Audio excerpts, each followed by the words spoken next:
안녕하십니까.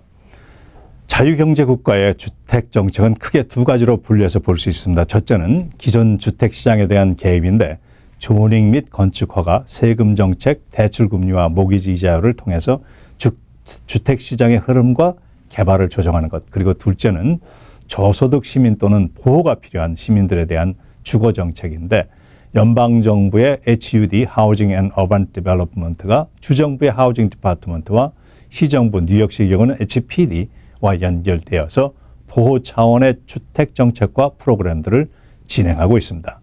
이 두 번째 해당하는 프로그램들이 복지 프로그램에 해당된다고 할 수 있겠습니다. 이민자들은 대부분 큰 도시에서 정착하게 되는데 대도시의 생활비가 높고 특히 주거비용은 부담이 됩니다.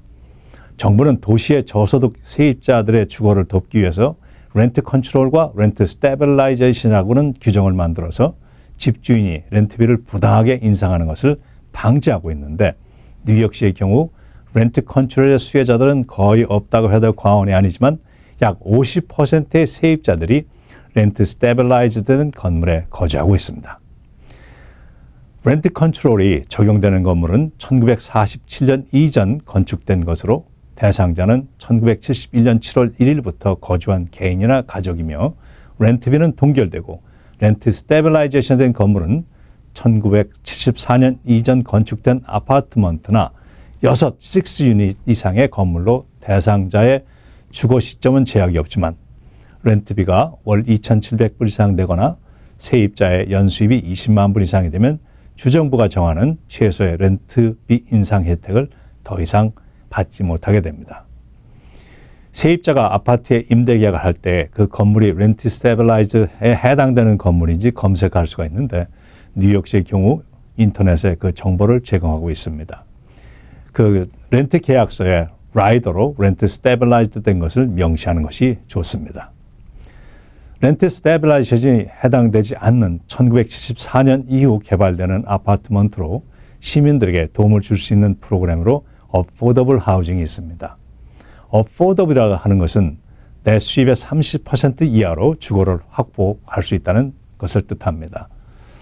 어포더블 아파트먼트가 개발된 지역의 가구들의 중간 수입을 기준으로 나의 소득이 30%에 해당되는지 50, 80, 120% 중 어느 곳에 해당되는지 퍼센티지에 준해서 렌트비가 차등적으로 계산되지만 수입의 30% 이하로 렌트비가 설정이 됩니다.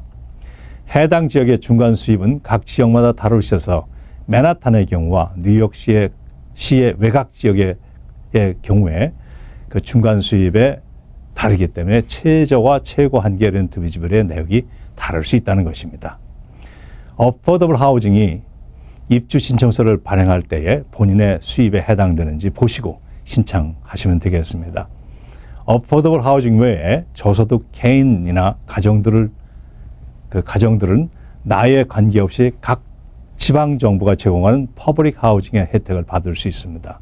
시정부나 지방정부가 직접 만들고 운영하는 아파트먼트에 입주하거나 주택국에 발행하는 섹션 8 바우처를 받아서 이를 받아들이는 일반 주택이나 아파트먼트에 입주할 수 있는데 본인이 지불하는 렌트비는 내 수입의 30% 이하이고 최소 월 50불입니다. 한편 수입이 없거나 매우 낮은 노인들의 경우 일반 비영리 기관들이 연방정부로부터 지원을 받아 주택을 건립하고 운영하는 그 서브시디, 즉 보정을 받아 운영하는 시니어 하우징 프로그램에 신청할 수 있는데 렌트비는 본인 수입의 30%입니다. 정부에서 직접 운영하는 프로그램은 언제든지 신청할 수 있지만 주거지가 배정될 때까지 기다려야 하고 민간단체에서 운영하는 프로그램은 신청서를 받는 시기가 일정치 않고 각 프로그램마다 연락해서 신청서를 제출해야 합니다. 신청서를 제출해도 기다려야 하는데 기다리는 동안 내가 대기 라인에 있다는 것을 가끔 확인해 주어야 합니다. 시에서 운영하는 홈레스 쉘터는 영주권 유무에 관계없이 급히 주거가 필요한 사람들에게 무상으로 주거가 제공되는데 남성 또는 여성으로 구분된 개인 쉘터가 있고 가족 쉘터로 구분되어 있습니다. DHS Department of Homeless Service의 인테이크 장소에서 접수되어 해당되는 쉘터에 분산하여 서비스를 제공하고 있습니다. 다음 시간에는 시니어와 장애인의 주거에 관계돼서 적용되는 금전적인 혜택과 그분들이 도움을 받을 수 있는 주거의 형태 등에서 알아보도록 하겠습니다. 안녕히 계십시오.